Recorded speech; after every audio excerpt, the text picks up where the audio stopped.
옆에 있는 분들과 한번 인사 나눴으면 좋겠습니다. 잘 오셨습니다. 하나님은 당신을 사랑하십니다. 예. 좀 손을 좀 잡아주세요. 예, 손을 좀 잡고 한가위에 주시는 주님의 크신 은총이 집사님과 함께 하시기를 바랍니다. 예. 왠지 우리나라는 친한 사람일수록 새삼스러운 인사하는 게 쑥스럽다 이렇게 느껴질 때가 있는데, 여러분 기회가 찬스입니다. 하나님의 은혜 가운데 복된 한가위를 잘 감당할 수 있는 그런 은혜로운 성도들이 될 수 있기를 주의 이름으로 축복합니다. 어린 시절 그런 생각을 한 적이 있어요. 내 생각대로 되면 얼마나 좋을까. 그게 복인 줄로 알죠. 안데센 동화에 나오는 과자로 만든 집을 꿈꾸기도 하고, 소공자에 나오는 멋진 부자 할머니가 우리 집 앞에 많은 그런 과자 선물을 가지고 오는 꿈을 꾸기도 했었습니다. 그런데 톨스토이가 이런 비슷한 이야기를 우리들에게 해주고 있는데요. 3가지 소원이다 라고 하는 짧은 글이 있었어요. 옛날 어느 시골에 할머니 할아버지가 오손도손 아주 재미있게 살고 있었습니다. 하나님께서 하늘의 천사들에게 물었다고 해요. 요즘 누가 제일 착하냐? 천사가 아주 이렇게 얘기를 하죠. 기쁘게. 어느 시골에 두 나이든 그 할머니 할아버지 부부가 그렇게 착하게 삽니다. 한 번도 싸운 적을 못 봤습니다. 그러자 하나님이 그 천사에게 그 노인 부부에게 큰 상을 주라 그러면서 3가지 소원은 무엇이든지 무조건 들어줘라 라고 말씀을 해주셨다는 거예요. 천사가 그 명령을 전달하기 위해 할머니 할아버지를 만났습니다. 천사를 통해서 그 이야기를 듣고는 얼마나 기뻐하는지 두 부부가 얼싸안고 이제 일 안 해도 좋겠구나, 살겠구나, 축복이다, 이렇게 축복하는데, 아무리 생각해도 할머니 생각에 섣불리 얘기하면 안 될 것 같아요. 할아버지 입단속을 시키고 천사가 그랬거든요. 말로 뭘 하기만 하면 안 된다는 거예요. 그게. 할아버지 영감, 내가 점심 가지고 올 테니까 여기 밭이나 좀 잘 하시오. 그리고서는 이제 할머니가 들어갔는데, 할아버지가 일을 하다가 지치니까 그 나무 그늘에 들어가 가지고서는 가만히 이렇게 상상을 하다가, 야, 하나님이 뭘 우리에게 주시려고 그러실까? 그러다가 깜빡, 배도 고프고 죽겠는데 소세지가 저 앞산만큼만 있었으면 좋겠다라고 중얼거렸는데, 그 순간에 그냥 하늘에서 소세지 비가 내리는 거예요. 그러더니 정말 앞에 있는 산만큼 소세지 산이 쌓였어요. 할머니가 이상한 소리를 듣고 집 앞에 뛰쳐나오니까 소세지가 산만큼 있는 거예요. 할아버지한테 이게 웬일이요? 그랬거든요. 할아버지가 자초지종을 얘기하는데, 아이고 할머니 미안해, 내가 잘못 중얼거렸는데 이 얘기가 하나님께 들렸나 봐. 그러니까 할머니가 너무 화가 나는 거예요. 아니 뭐 할 얘기도 그렇게 많은데 꼭 무슨 소세지는 이건 뭐 평생 먹고 죽어도 없는 그런 산만큼 소세지를 갖다 놨으니까 화가 나가지고서는 뭐라 그러냐면, 이놈의 소세지 영감 코에나 갖다 붙어라 그래. 갑자기 그 소세지들이 그냥 그 비엔나 햄 소세지처럼 줄줄이 착착착 붙더니 이게 할아버지 코에다 딱 갖다 붙었어요. 자, 소원 몇 개 남았어요? 하나 남았어요. 뭐라고 해야지 돼요? 그래서 할아버지 할머니의 3가지 소원은 도루묵으로 게임 끝, 끝났다고 이야기합니다. 이 이야기는 우리에게 우리가 가지고 있는 진정한 복은 무엇인가라는 것을 알려주고 있습니다. 오늘 본문 시편 128편은 우리에게 여호와를 경외하며 그의 길을 걷는 자마다 뭐가 있다 그래요? 복이 있도다 그래요. 따라해 봅시다. 여호와를 경외하며 그의 길을 걷는 자마다 복이 있도다. 엊그제인데 저희 아내하고 어디를 가느라고 신방을 가는 중이었어요. 그런데 이제 이 얘기를 해주는데 여보 며칠 전에 그런 일이 있었다고 하더라. 그러니까 어느 지방에 있는지 어느 학교 고3짜리인데 전교 1등이에요. 전교 1등을 고등학교 1학년 때부터 쭉 해왔는데, 근데 문제는 걔네 엄마가 전교 1등은 하는데 항상 뭐라 그러냐면 전교 1등을 하면 뭐하니? 올 100점을 맞아야지. 뭐 이런 식이에요. 또 올 100점을 맞으면 뭐하니? 전국 석차가 중요하지. 계속 그렇게 하니까 고2 말 때부터 얘가 어떻게 했냐면 성적표를 조작을 하기 시작을 하는. 전교 1등을 하는데 전국 석차를 얘가 컴퓨터에서 바꿔가지고 뭐 60등도 했다가 50등도 했다가 10등도 했다가. 그런데 고3이 되니까 선생님이 뭐라 그러시냐면 엄마를 모셔와라. 근데 엄마 모셔오면 자기가 지금까지 몇 달 동안 했던 게 들통이 나버리고 엄마가요 아이를 꾸짖는 게 때린대요. 막 팬대요. 아니 그러니까 전교 1등 하는 애를 패는 거예요. 그러니까 여러분 집에 가셔서 전교 1등 안 하는 자녀들을 아주 복되다 생각을 하시고, 야 1등 안 해준 게 얼마나 감사한지. 그래서 나중에 엄마가 학교에 오라고 하는 전날 엄마를 칼로 죽여버려요. 제가 그 얘기 듣고 깜짝 놀랐어요. 더 기가 막힌 거는요, 그 죽은 엄마를 옆방에 방치한 채 8개월을 지냈어요. 더한 거는 그때부터는 나사가 풀려서 막 나가는 거예요. 놀고 싶은 대로 놀고 친구들 데려와서 집에서 게임도 하고 그랬대요. 이 아이를 누가 만들었을까 생각을 해보세요. 누가 이 아이를 이렇게 만들었을까? 여러분, 공부를 잘하고 1등을 하고 서울대학을 가고 그리고 좋은 회사에 취업을 하고 그러면 뭐 하겠어요? 이번에 보니까 국가정보원에서 화재가 나서 많은 피해를 입었는데 엊그제 그 담당했던 실장이 오늘 우리 신현대 장로님이 그러시는데 그분이 5급 공무원이래요. 사무관이라는 거예요. 행정고시 붙어가지고 집안에서 경산하고 학교에서 현수막 붙이고 얼마나 축하하고 좋아했겠어요. 그런데 결국에는 비참하게 그 책임을 자기가 혼자 떠안고 세종청사에서 떨어져서 죽었다고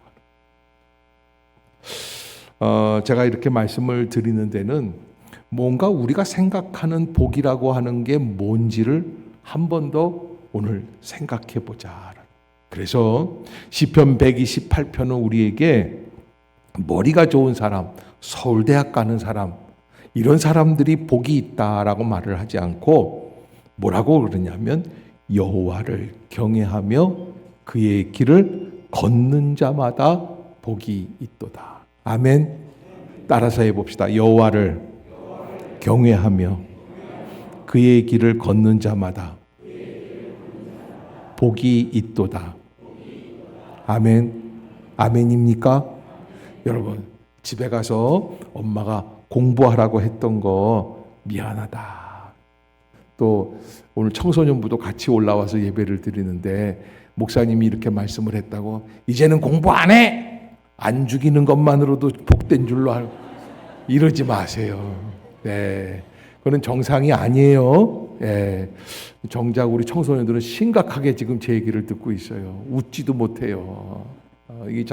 이게 현실의 비극인데 우리가 하나님 앞에서 어떻게 살아가야 할까라는 것을 생각을 하고 우리가 여호와를 경외하는 사람으로 살아갈 수 있었으면 좋겠다. 그런데 진정한 축복은 무엇이냐? 오늘 본문 시편 128편의 2절에 이렇게 기록하고 있습니다. 내가 내 손이 수고한 대로 먹을 것이라. 그래서 따라해 봅시다. 내가 내 손이 수고한 대로 먹을 것이라. 내가 복되고 형통하리로다. 예. 서장훈이라는 이 탤런트가 요즘 많이 뜨죠. 농구 선수였던 분이었는데 그분이 이렇게 TV에 나와서 상담 같은 것도 많이 하는데 어떤 상담자가 나와서 돈을 어디에다가 다단계인지 뭐 어디에다 투자를 해서 하는데 서장훈 씨가 그런 얘기를 했다는 거예요. 한마디로 그렇게 얘기를 했대요. 그분은 이제 탤런트인데도 불구하고 프로 농구 선수 때 돈 벌었던 거를 잘 이용해서 뭐 건물을 3채인지 4채인지 한간에는 소문이 뭐 재산이 2조라는 얘기도 있어요. 예, 그런데 이제 그런 걸 다 떠나서 그분이 이제 볼 수 있는 안목이 있잖아요. 근데 상담하는 프로그램에 나와서 자기는 다단계를 해서 요렇게 해서 돈을 벌려는 그런 계획이 있다는 얘기를 하니까 한마디로 그러더래요. 그거는 안 돼요. 그분이 뭐라고 얘기를 하냐면 그거 왜 안 되냐 물어보니까 돈을 벌고 사람이 행복해지기 위해서는 뭐를 흘려야 될까요? 땀을 흘려야지. 정성 어린 땀을 흘려야 돼. 땀이 없는 수확, 땀이 없는 열매는 축복이 아니라 저주예요. 저는 오늘 이 아침에 예배를 드리는 우리 행신 임마누엘 모든 가족들 마음 가운데 하나님, 내가 하나님이 주시는 은혜로 수고하게 해주세요. 아멘. 헛된 영광을 꿈꾸지 않게 해주세요. 헛된 부귀를 꿈꾸지 않게 해주세요. 내가 수고하고 수고한 만큼 먹을 수 있는 축복을 주시옵소서. 그때 진정한 축복과 형통함이 임하게 됩니다. 복이라는 것은 그러기에 내가 만들어낼 수 있는 것이 아닙니다. 하늘 위에서 주님이 주시는 은혜예요. 여러분, 비를 누가 주십니까? 하나님이 주시는 거예요. 이렇게 얘기하면 요즘 젊은 청소년들은 이렇게 생각할 거예요. 말도 안 되는 말씀을 하시네 목사님이.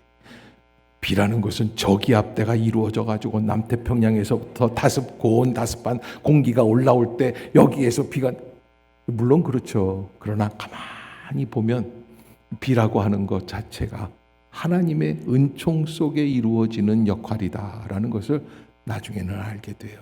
그런데 비가 내리는 것은 어디서 내립니까? 위에서부터 내립니다. 그러나 여러분, 인간은 물이 없으면 뭘 팔려고 할까요? 땅을 팔려고 하는 거예요. 그러기에 땅을 파기 이전에 하늘에서 내려주시는 주님의 은총의 축복의 물이 없으면 아무리 파도 그것은 헛된 역할밖에 안 돼요. 그러기에 주님이 우리에게 주시는 그 수고한 대로 먹을 수 있는 은혜의 역사를 감사하면서 기뻐하면서 받을 수 있기를 주의 이름으로 축복합니다. 그러면 우리가 수고한 대로 먹고 복되고 형통하기 위해서 어떻게 살아야지 되는가? 3절입니다. 따라해 봅시다. 내 집 안방에 있는 내 아내는 결실한 포도나무 같으며. 자, 여러분, 이 이스라엘 사람들은요, 사실은 방 구조가 보통 서민들은 원룸 구조입니다. 그런데 아마 안방이 있다, 또 거실이 있다, 뭐 이렇게 하면은 이건 큰 부자임이 틀림이 없는데, 아무튼 안방이든 건너방이든 우리 집에 있는 아내는 결실한 포도나무 같으며 그랬어요. 여러분, 포도나무를 본 적이 있습니까? 샤인머스켓은 좋아하는데 포도나무는 본 적이 없을 것 같다는 생각이 들어요. 포도나무를 보면요, 이거는 큰 소나무처럼 곧게 뻗어 있고 늠름한 나무는 아닙니다. 비틀어져 있고 비비 깨져 있고 말라 비틀어져 있는 그런 나무입니다. 그래서 이 포도나무는 관상용으로 보기에는 어려워요.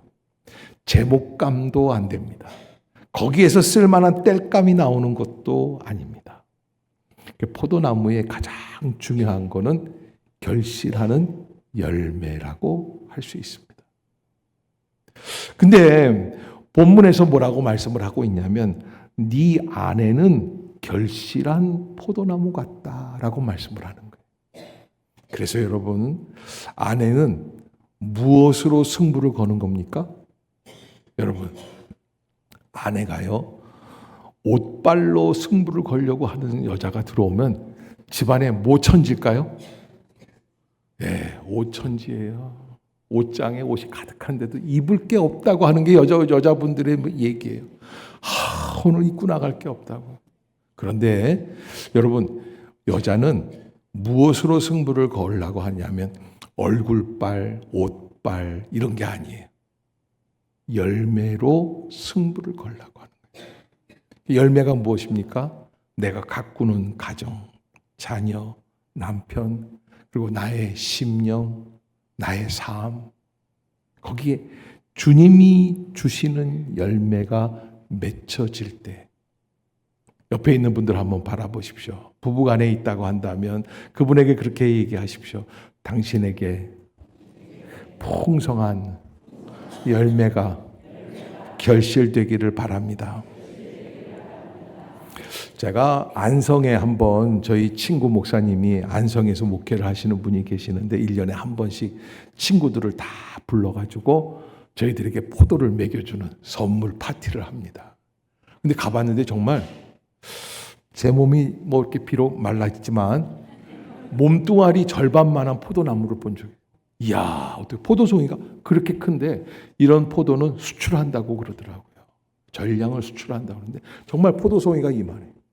그래서 아마 가나안에서 정탐꾼들이 어깨에 메고 왔던 포도송이가 이런 종류가 아니었을까 생각이 돼요. 그런데 여러분, 우리가 필요한 것은 열매입니다. 열매는 내가 맺을 수가 없습니다. 하나님이 맺게 해 주셔야만 합니다. 저희 오늘 아침에 이제 아파트 집 앞에서 나와서 이제 차를 타러 가는데 깜짝 놀랐어요. 이게 글라디오로스인가요? 이렇게 꽃이 있는데 왜 이파리 이렇게 있고 키 큰 글라디오로스 빨간 꽃 좀 아는 체 좀 하세요. 내가 이렇게 설명을 하면 그렇구나 이렇게 해야지. 뭔 얘기를 하는 게 이러면 안 되는 거예요. 다시 설명을 할까요? 그런데 그게요, 이번 여름에 이렇게 더우니까, 그럼 더우면은 아주 풍성하게 더 잘 자라는 것 같은데 이상하게 자라더라고요. 키만 커요. 어떻게 키가 미국 사람 NBA 그 농구 선수보다 더 큰 거예요. 키만 크고 꽃은 그대로예요. 그러니까 아주 이상한 모습이에요. 그래서 여러분, 날씨가 뜨겁다고 열매가 더 많이 열리거나 잘못되는 게 이게 좀 이상한 일들이 벌어진다 생각이 들었어요. 그래서 우리가 하나님 앞에서 하나님 우리에게 진정한 아름다운 축복의 열매를 주시옵소서. 아멘. 이른 비를 주셔야 돼요. 늦은 비를 주셔야 돼요. 비가 오면 우리의 심령 가운데 어떠한 역사가 일어납니까? 오늘도 비가 내리는 아침 여러분들이 교회를 향해 나아오셨는데 비가 내려야 땅이 보드라워져요. 은택을 힘입게 돼요. 딱딱함이 부스러지게끔 되어 있습니다. 완악함과 강팍함이 있는 사람들, 마음에 잘못된 생각을 하고 그저 사람을 그냥 물리치고 자기가 1등을 하기만을 원하는 그런 스타일들은 나중에는 사람들의 마음을 아프게 하는 일들이 벌어집니다. 그러기에 하나님께서 주시는 결실한 포도나무, 열매로 말할 수 있는 복된 우리 여성 성도들이 되시기를 주의 이름으로 축복합니다. 두 번째 주시는 축복이 있어요. 그거는 따라해 봅시다. 내 식탁에 둘러앉은 자식들은 어린 감람나무 같으리로다. 아멘. 자녀들을 향해서 볼 때 우리 자녀들을 향해서 무엇을 생각하냐면 이 아이들이 잘 자라서 공부도 잘하고 좋은 회사에 들어가고 좋은 취업을 하고 돈을 많이 벌고 엄마 아빠한테도 효도를 많이 하고, 물론 다 그런 생각을 하겠죠. 그런데 여러분, 본문은 우리에게 뭐라 그러냐면 감람나무 같다. 감람나무는 무엇에 쓰는 나무이냐면 감람기름, 감람유를 뽑아내는 데 쓰는 나무입니다. 그 감람유가 쓰이는 장소가 있습니다. 그것은 다른 데도 쓰이겠지만 가장 우선적으로 하나님의 성전에서 주의 일을 하기 위해 쓰이는 존재라는 거예요. 그러기에 어린 자녀들을 향해서 이 아이가 커서 정말 사회에서 돈 많이 버는 사람이라고 하는 그런 생각을 하기 전에 우리가 가져야 될 게 있어요. 이 아이가 자라나서 누구에게 영광을 돌리는 사람이에요? 하나님께 영광을. 아멘. 결코 세상의 부귀영화를 바라보지 마세요. 영국의 한 시골에 북 뉴캐슬인가요? 뭐 그런 지역이라고 하는데 한 사업가가 있었는데 두 아들이 있었는데 하나들은 의대를 가고 하나들은 돈을 벌어서 형의 학비를 댔다고 해요. 그런데 나중에 돈을 벌면서 학비를 대다 보니까 얘도 공부를 하고 싶은 마음이 있는데 둘째가 아빠 나도 좀 공부 좀 하면 안 될까 형처럼? 그러니까는 아빠가 뭐라 그러냐면 정색을 하면서 야 공부할 사람은 너희 형 한 사람으로 족하다. 너는 돈을 벌어서 너희 형 뒷바라지를 해야지 된다. 형 뒷바라지를 하면서 이 친구가 야간 학교 같은 거를 다녔어요. 그래서 다니다 보니까는 할 게 없어서 가르치는 데가 없어서 동네에서 하는 작은 신학교 같은 데 다니다가 그래서 거기서 한 가지 자기의 소명을 발견하게 돼요. 그리고 소명을 발견하고는 내가 주의 종이 되어야겠구나라는 생각이 들어오고 어떻게 해야 할까 하다가 신학을 계속 하다가 나중에는 안수를 받고 그 다음에 선교사로 나아가게 됩니다. 그 선교사로 나가는데 어느 선교사로 나가냐면 저 멀리 인도에 있는 선교사. 그래서 그 인도의 선교사가 돼가지고 거기 가서 선교사 일을 잘 보는데 나중에 일이에요. 그 선교사 이름이 아주 세계적으로 유명한 윌리엄 캐리라고 하는 인도 선교의 아버지예요. 윌리엄 캐리. 한번 따라해 봅시다. 윌리엄 캐리. 이게 이 이름을 아는 것도 대단히 축복이에요. 이렇게 이름을 알려주는 교회 목사가 고양시에 흔하지가 않습니다. 아멘 하신 분들만 큰 복이 있기를 바라요. 자, 여러분, 윌리엄 캐리. 그런데 아빠가 볼 때는 어떤 아들이 더 능력 있는 거예요? 의사가 된 큰아들이잖아요. 나중에 영국 대백과사전에 윌리엄 캐리는 2페이지 반에 걸쳐서 설명이 나와요. 그는 위대한 인도의 선교사로서 선교의 새로운 장을 열고 근대 선교의 아버지거든요. 그 형은요. 뭐라고 그랬는 줄 아세요? 윌리엄 캐리의 형. 요거 한 줄이에요. 여러분 우리가 하나님의 영광을 위하여 산다는 것은 다 신학자가 되고 다 신학교에 가고 그 다음에 다 선교사가 되자고 하는 얘기는 아니에요. 그러나 우리가 공부하는 목표, 방향, 돈을 벌려고 하는 목적, 아까 3가지 소원을 말을 하려고 하던 할머니, 할아버지가 실수하죠. 소원의 방향, 목적을 잃어버리는 거예요. 막연히 내 만족만을 추구하고 살다 보면 우리는 언젠가는 뜻밖의 길에 서게 됩니다. 요 추석 시작되기 전에 제가 모시던 모학교의 김창근 원로 목사님 찾아뵙고 인사를 드렸어요. 이런저런 얘기하다가 이제 그분이 지금 이제 76 정도 되셨어요. 은퇴하신 지 이제 5, 6년, 7년 이렇게 돼 가시니까 은퇴할 때 참 이런 얘기 저런 얘기를 하시더라고요. 근데 은퇴를 막상 하고 나니까 너무 마음에 적막감이 오는 거예요. 우울증이 오는 정도로. 그냥 그 한 15,000명 되는 교회의 담임 목사로 바쁘게 생활을 하다가 아무도 찾는 사람이 없는 거예요. 그러니까 외로운 돛담배처럼 혼자 방에 덩그러니 앉아 계시는데 미칠 것 같더라는 거예요. 그래서 과연 내가 평생을 바쳐서 주님을 위해 일해왔던 주의 종으로서 이렇게 사는 게 맞을까? 뭐 이런 생각도 들고 그러는데 무릎 이 연골이 다 돼가지고 무릎 연골 수술을 받게 되셨어요.